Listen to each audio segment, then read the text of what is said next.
Ok, pas tous, bienvenue sur la chaîne des panafricanistes par essence, par conviction et par excellence, celle des citoyens kémites par nécessité et obligation de combat. Nous sommes une chaîne qui n'est guidée que par nos ancêtres et rien que par les ancêtres qui appartiennent à l'égrégore du monde noir. Par conséquent, nous ne croyons en aucun Dieu venu de l'étranger. Toutefois, cette vidéo n'est aucunement destinée à inciter à la haine ou à la violence, car nous menons un combat qui est d'abord et avant tout spirituel, intellectuel et démocratique. Ensuite, il est politique, géopolitique et géostratégique, contre l'impérialisme, le colonialisme, le néocolonialisme et l'endocolona, qui sont tous qualifiés de crimes contre l'humanité. Nous menons ce combat sur la base du principe fondamental que nous avons hérité de nos ancêtres kémites, qui est celui de la Mahat, c'est-à-dire solidarité, vérité et justice. Vous êtes donc en droit de connaître la vérité et nous avons l'obligation de vous dire la vérité, rien que la vérité, afin que justice soit rendue au continent africain. Et ça, c'est notre modeste contribution dans cette noble lutte en faveur de la souveraineté, la dignité, la solidarité et l'unité africaine. C'est exactement ça que nous appelons le panafricanisme. Bien-aimés frères et sœurs, vous savez, vous avez appris que la CEDEAO veut créer une force en attente. Maintenant, ils veulent faire un mariage forcé entre la CEDEAO et l'OTAN. Une force en attente, CEDEAO-OTAN, pour lutter contre le terrorisme. La CEDEAO est d'accord, Tinubu est d'accord, Macky Sall d'accord, Alassane Ouattara, oh là là, lui il était d'accord avant même qu'il fasse la proposition. Pour Alassane Ouattara, ce serait d'ailleurs mieux que Emmanuel Macron vienne vivre en Afrique et puis gouverner. Et nous devons lui demander au moins de venir, au moins être élu en Afrique. Parce qu'Emmanuel Macron, je sais qu'il n'a jamais été élu en Afrique. Il a été élu en France. Donc il n'a qu'à détruire la France. Il n'a pas venu nous détruire, non? Bref. Une force en attente pour faire quoi? Lutter contre le terrorisme et lutter contre les changements climatiques. Une force en attente qui va lutter contre les changements climatiques. Ils vont se battre avec le climat. Ça dit que ces gens, ils sont incroyables. Force en attente. CEDEAO-OTAN. Pour lutter contre le terrorisme et pour lutter contre les changements climatiques.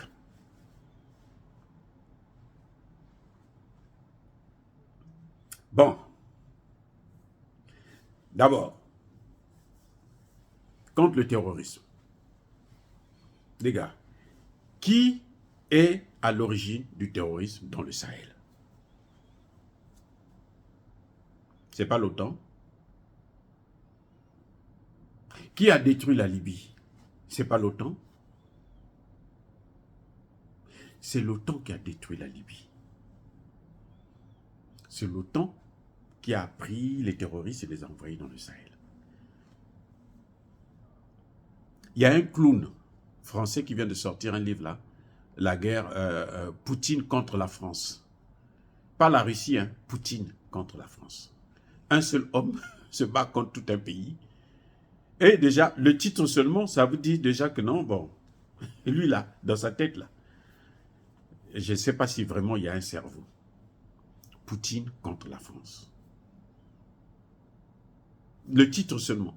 Vous voyez, Poutine, un homme qui se bat contre tout un pays. Vous avez déjà vu des choses pareilles. Lui, il dit, il soutient une thèse selon laquelle les Occidentaux sont venus détruire la Libye. Maintenant, ben, ils n'ont pas fini le travail. Donc, les terroristes sont venus, ils ont pris des armes, chacun a pris des armes, et puis se sont disséminés en Afrique de l'Ouest. Vous croyez à des bêtises comme ça? Ils ne sont pas partis dans toute l'Afrique aussitôt. Ils sont d'abord partis au Mali.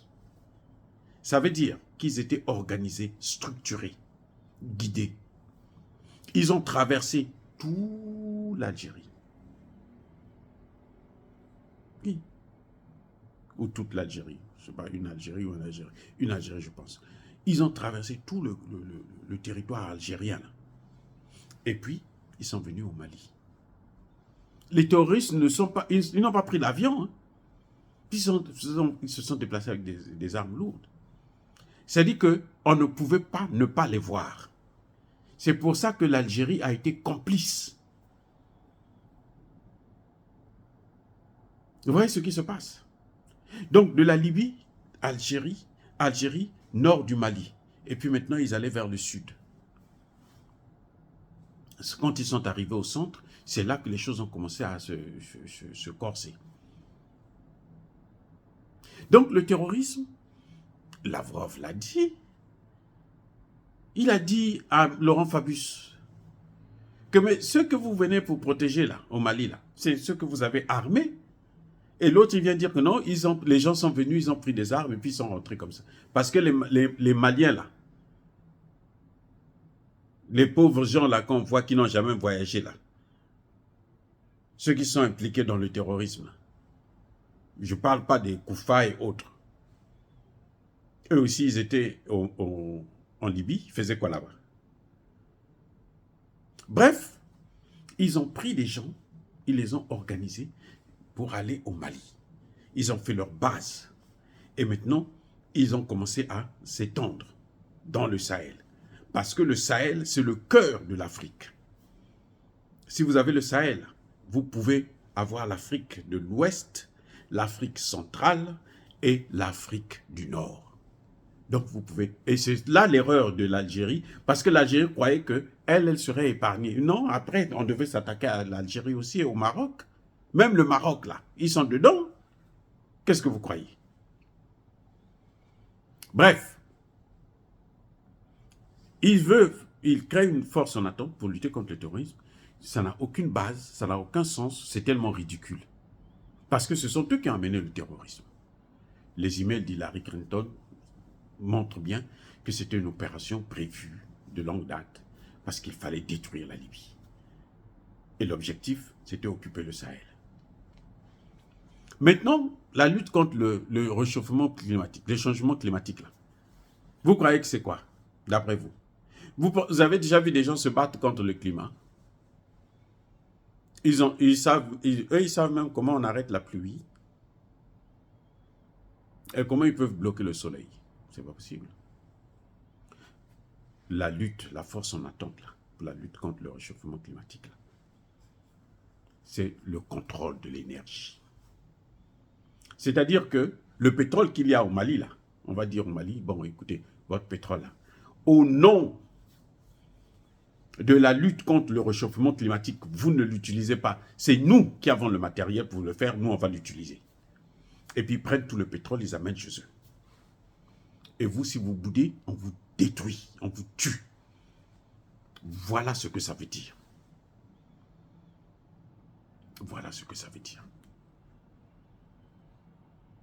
C'est une autre forme de colonisation. C'est comme ils ont fait avec la démocratie. C'est un instrument de combat. C'est un cheval de Troie pour s'ingérer dans nos affaires. On vous dit, au nom de la lutte contre le réchauffement climatique, eh bien, nous prenons le contrôle de vos pays, de vos ressources, de vos énergies fossiles. Voilà. On prend tout ce qui est votre pétrole, votre uranium, votre ceci, votre gaz, on le prend gratuitement. Parce que vous ne pouvez pas exploiter ça. Ils exploitent, ils transforment, et puis ils viennent nous vendre ça maintenant. Et nous, on paye. Avec quel argent? Rien.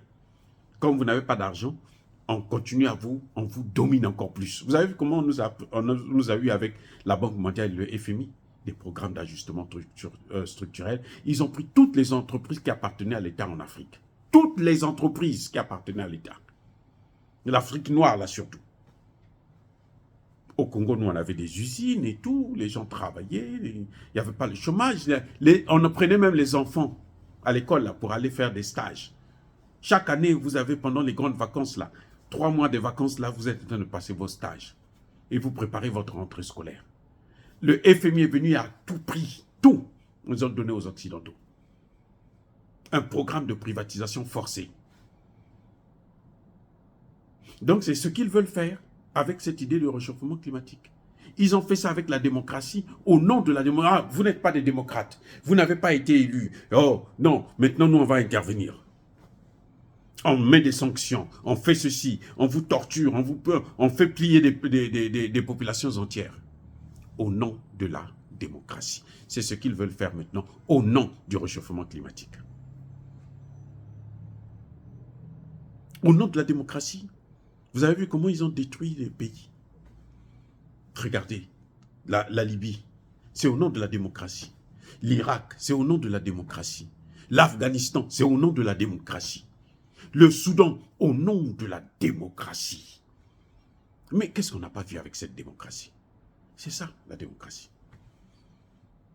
Maintenant que les gens sont en train de contourner la démocratie, de plus en plus les pays africains, parce que les premières victimes, c'est nous. Ils ont changé de technique. Ça va être maintenant au nom du réchauffement climatique. Au nom du réchauffement climatique, on doit prendre vos matières premières. Au nom du réchauffement climatique, toi là, le président là, tu n'es pas bon. Nous, on va mettre un autre président qui est là. Au nom du réchauffement climatique, votre pays ne peut plus, vous êtes sous embargo. Et vous êtes obligé de vous plier. Oh, Père, s'il vous plaît, donnez-nous de quoi manger. Donnez-nous notre pain quotidien. C'est ça la force en attente. CEDEAO, autant. Il n'y a rien d'autre. Ce n'est pas pour notre bien. Ce n'est pas pour notre développement. C'est pour accomplir leur agenda. On nous a tenus depuis 1990. Pendant plus de 30 ans. On nous a tenus au nom de la démocratie. Eux-mêmes, ils ne respectent pas la démocratie. Il y a eu des élections aux États-Unis. Donald Trump continue à revendiquer sa victoire. 4 ans après. Qui est venu intervenir ici pour dire au nom de la démocratie, nous on doit donner le pouvoir à Donald Trump. Si vous ne donnez pas le pouvoir à Donald Trump, on vous met sous sanction. Qui? Mais eux, ils veulent aller apprendre la démocratie à Poutine, à Xi Jinping, aux Nord-Coréens là. En Iran, ils veulent aller apprendre la démocratie au nom de la démocratie. Non, bien-aimés frères et sœurs, encore une fois de plus, je persiste et je signe. Soyez bénis, soyez abondamment bénis par le Dieu des Kémites et par nos ancêtres angéliques. Mais que tous ceux qui persécutent le continent africain, le pillent et le déstabilisent, qu'ils soient noirs, blancs, chinois, arabes, juifs, indiens ou qui qu'ils soient punis, maudits, foudroyés, neutralisés, écrasés, effacés par le Dieu des Kémites et par nos ancêtres angéliques. Vive l'Afrique éternelle, j'ai dit et j'assume.